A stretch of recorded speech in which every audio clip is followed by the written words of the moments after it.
ദൈവനാമത്തിന് മഹത്വം ഉണ്ടാവട്ടെ. ഹല്ലേലൂയ, സ്തോത്രം. നമ്മൾ ധ്യാനിക്കാൻ പോണ വചനം സങ്കീർത്തനം 89. ഹല്ലേലൂയ, സ്തോത്രം, സ്തോത്രം, സ്തോത്രം. യഹോവയുടെ കൃപകളെക്കുറിച്ച് ഞാൻ എന്നേക്കും പാടും, തലമുറ തലമുറയോളം എൻ്റെ വായ്കൊണ്ട് നിൻ്റെ വിശ്വസ്തതയെ അറിയിക്കും. ഹല്ലേലൂയ, സ്തോത്രം. ദാവീദ് രാജാവ് പറയാണ്, യഹോവയുടെ കൃപകളെക്കുറിച്ച് ഞാൻ എന്നേക്കും പാടും. ഹല്ലേലൂയ, തലമുറ തലമുറയോളം എൻ്റെ വായ്കൊണ്ട് നിൻ്റെ വിശ്വസ്തതയെ അറിയിക്കും. ഹല്ലേലൂയ, സ്തോത്രം.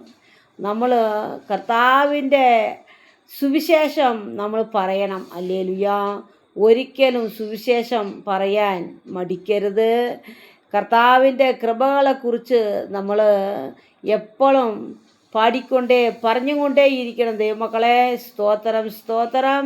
കർത്താവ് നമ്മൾക്ക് വേണ്ടി കാൽവരി കുരിശിൽ മരിച്ച് മൂന്നാമത്തെ ദിവസം ഉയർത്തെഴുന്നേറ്റ് വന്നു നമ്മളെ രക്ഷിച്ച ദൈവമാണ്. ഹല്ലേലൂയ, ദൈവപുത്രനാണ്. ഹല്ലേലൂയ, പിതാവും പുത്രനും പരിശുദ്ധാത്മാവും ഇതെല്ലാം ഒരേ വ്യക്തിയാണ്. ഹല്ലേലൂയ, സ്തോത്രം, സ്തോത്രം.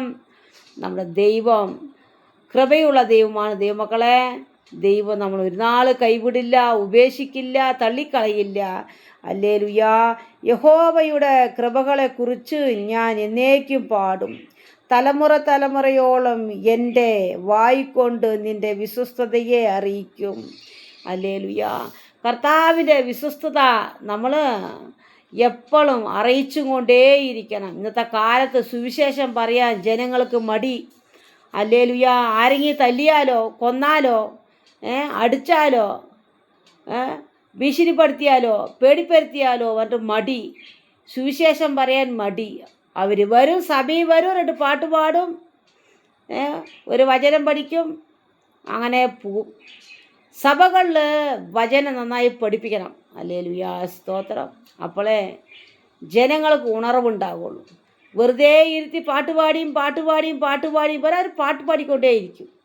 ഈ അന്ത്യകാലത്ത് നന്നായിട്ട് വേദങ്ങൾ പഠിച്ച് ഹൃദയത്തിൽ രാവും പകലും ധ്യാനിക്കണം. കർത്താവിൻ്റെ വചനം രാവും പകലും ധ്യാനിക്കുന്ന മനുഷ്യൻ ഭാഗ്യവാനാണെന്ന് സങ്കീർത്തനം 1 പറഞ്ഞിട്ടുണ്ട്. ഹല്ലേലൂയ, സ്തോത്രം. എന്നെ കേൾക്കുന്ന ദൈവമക്കളെ, എന്ന് കർത്താവെ നമ്മൾ സ്തുതിച്ച് ദൈവത്തിന് മുമ്പിൽ നന്ദിയുള്ളവരായിരിക്കണം. ദൈവം നമ്മളെല്ലാവരും അനുഗ്രഹിക്കട്ടെ എന്ന് പ്രാർത്ഥിക്കുകയാണ്. ആമേൻ.